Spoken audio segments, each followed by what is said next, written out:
I'm joined now by Arkansas Governor Asa Hutchinson. Governor, great to have you on. Thank you. It is good to be with you today. So, in your op ed, you outlined your many issues with the bill, calling it a vast government overreach, citing the lack of a grandfather clause for those young people currently under hormone treatment. Can you walk us through a bit of your reasoning here? Well, right now you have these very sensitive decisions made between parents with the medical professionals, and basically the legislature, the government takes that decision away from parents and the young person and the physician and say, we know better. And in this case, I think it is a government overreach. I had problems with it and I vetoed it.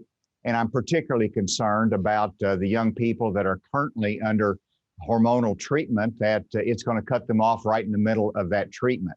And it didn't have a grandfather clause in there. You know, I would have signed a more limited bill that simply restricted reassignment surgery under 18. That's something that we don't do in Arkansas. Medical professionals don't recommend that, obviously. And I would have signed that limitation, but this was overbroad. It was extreme, and I vetoed it. And I'm sorry for the young people that are adversely impacted by it. At the end of March, you did sign into law a bill barring transgender athletes from competing on sports teams matching their gender identity. Why is that law not overstepping on individual rights or trying to impact culture with politics? You know, that's a great question. And each one of these bills have to be evaluated on their own. And in that case, I'm a fan of girls' sports, women's sports.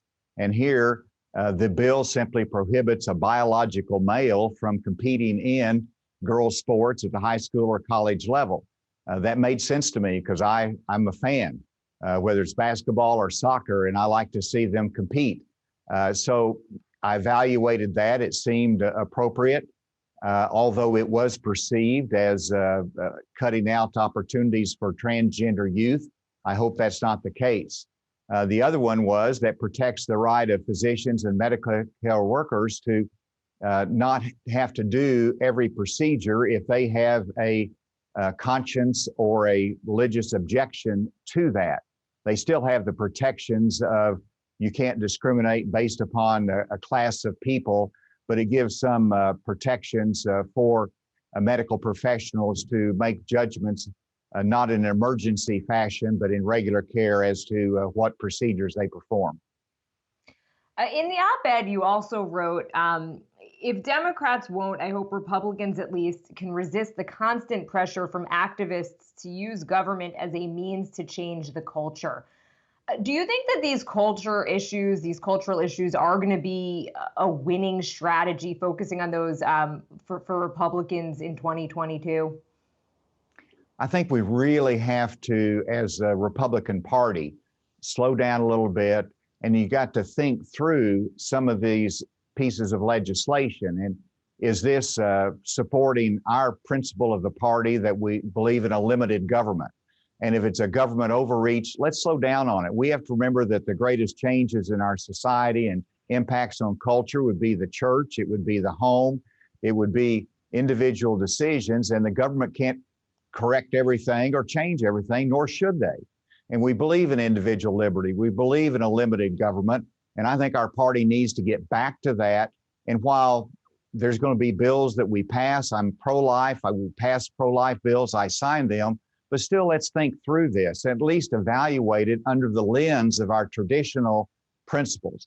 That's the sounding bell that I want to give to our party. And if we don't do that, then I think we're going to drive people away, particularly millennials and young people and people who are more concerned about the economic issues and don't want the government to engage in the cultural war.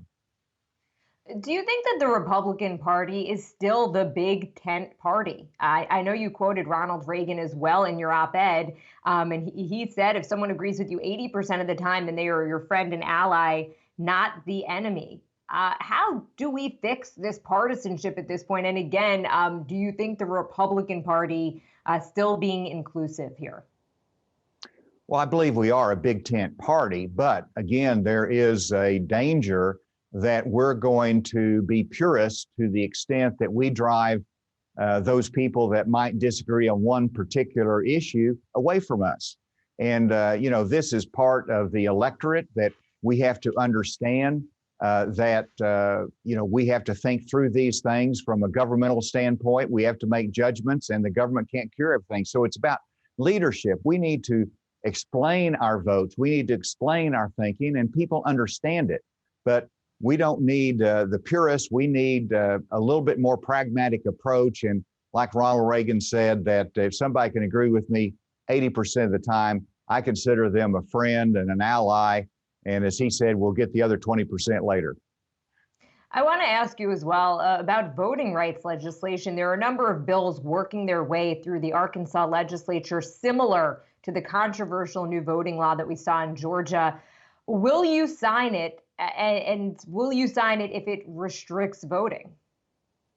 Well, the only bill that I'm aware of is one that required a voter ID in which to vote, whether it's absentee or in person. And every state has to make its own decision on the integrity of the ballot. I think there's two principles. One, we want to prevent election fraud, and that's what identification does. And secondly, we want to be able to expand voting. And so one of the things we've done in Arkansas is to increase early voting opportunities. And so that's the balance you have to achieve. But the bottom line is, whether it's Georgia or whether it's Arkansas, they have to have, within the principles of due process, they have to determine their own election rules, each state. And I hope corporate America does not start making decisions based upon whether they like what a state does or not. I think that's not the right direction for our country. All right. Arkansas Governor Asa Hutchinson, really great to have you on this morning. Appreciate your time.